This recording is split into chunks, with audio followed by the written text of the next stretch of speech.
এইভাবে কি থাকা যায়? কেন, একটু ম্যানেজ করে নাও বউ। আর কত, ডাক্তার দেখাতে পারো না? বিয়ের আগে একবার দেখাইছিলাম।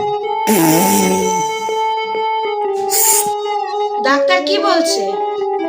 ডাক্তার বলছে ঔষধ খেলে আরো বেশি হবে,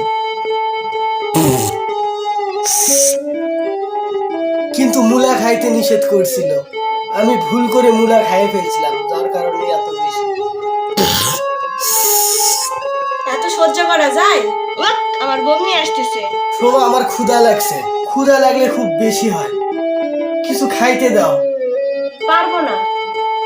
দেখো, এখন যদি কিছু না খাই একটা অঘটন ঘটে যাবে কিন্তু।